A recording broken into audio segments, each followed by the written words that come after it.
These latest headlines from ABC15 are sponsored by Lerner and Rowe Injury Attorneys. One call, that's all. Hello, I'm Megan Thompson with your afternoon update from ABC15 Arizona. We're continuing to track a developing story in Ahwatukee. Hazmat crews have been at a Dignity Health location near 44th Street and Chandler Boulevard after an unknown substance was found. Chandler Boulevard shut down in both directions this morning from 36th to 44th Streets. But fire officials say there's no threat to the public and nobody's been hurt or evacuated. We're still learning more about this situation. We'll provide updates to you as we do get them. Now, if you live or shop in Gilbert or plan on staying in one of their hotels, the items you buy and where you stay could soon cost you more. That's if the town council votes to approve a tax hike for the first time in 24 years. ABC 15's Jamie Warren reports from Gilbert. This tax hike would be enough to surpass what some other Valley cities are seeing, like in Scottsdale or even in Tempe.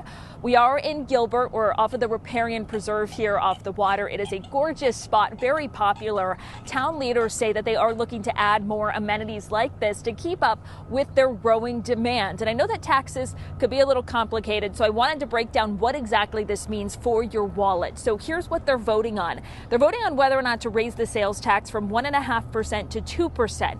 That translates to 50 cents more on a $100 receipt and would put Gilbert at number 6 in the state compared to some other major cities when it comes to the highest sales tax, with cities like Glendale and Phoenix still above it. Now, they're also voting on whether or not to add a 2% tax to some online purchases through Arizona vendors and also bump up taxes for hotel stays to 5%. Now, anytime we hear about taxes being raised, that is enough to raise some concerns. And I am listening to some of them from those who not only use this park, but also shop here in the town of Gilbert regularly. Everybody's suffering from all the high inflation and everything, that no one needs more taxes on them. I'm not sure just taking it out of our pockets is going to be the solution, because if we give into that, then every time they run into a budget problem, that's where they're going to go to get the money. We know that there are others who are in favor of this increase, who say that it is for the betterment of the town, and it's not just for parks. There's a real safety element to this. The town says that they need the money to help expand several police and public safety buildings. That includes an advocacy center for crime victims, especially in wake of some of the teen violence cases that we've seen here in the East Valley.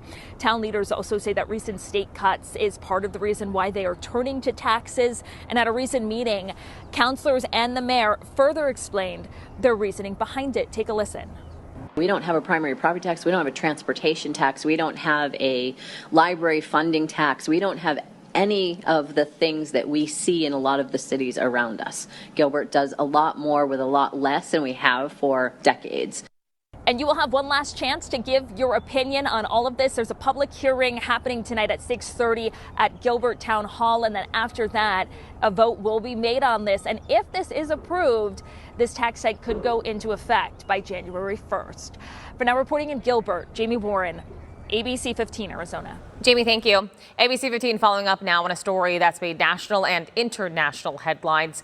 A violent arrest of a deaf man with cerebral palsy by Phoenix police. Our investigators have confirmed the two officers who repeatedly punched and tasered Tyrone McAlpin are now on paid leave while the department investigates their actions. The arrest happening back on August 19th. The city opened an internal investigation August 30th. ABC 15 also confirming a top Maricopa County Sheriff's Office executive is on leave because of a social media comment he made about the investigation. You can find much more on this online right now at abc15.com/investigators. It'll be a partly cloudy but still a warm day here in the valley. Meteorologist Jorge Torres in our high today, 96 degrees, which is 9 degrees above average for this time of year. And we'll see a warming trend across State 48. We'll be near 70 in Flagstaff this afternoon, 71 in Heber and 72 in Show Low, even close to 90 in Graham County and then across the lower deserts. Those highs also staying in the mid-90s from the Old Pueblo all the way to Yuma, La Paz and Mojave counties. A few passing clouds for the majority of your Tuesday till about midday, but then we expect clearing conditions for the rest of the evening and for the next few days too, allowing those temperatures to climb quite a bit. In fact, we go from 96 today to 98 on Wednesday, close to a record, and we keep those temperatures in the mid to upper 90s for Thursday and also the rest of the week. Your 7-day forecast showing temperatures flirting with 100 on Saturday and even on Sunday too, with lows in the 60s and 70s. Meanwhile, in the high country, we'll be in the 70s beginning Wednesday there in Flag through at least Saturday, with lows staying in the mid to upper 30s.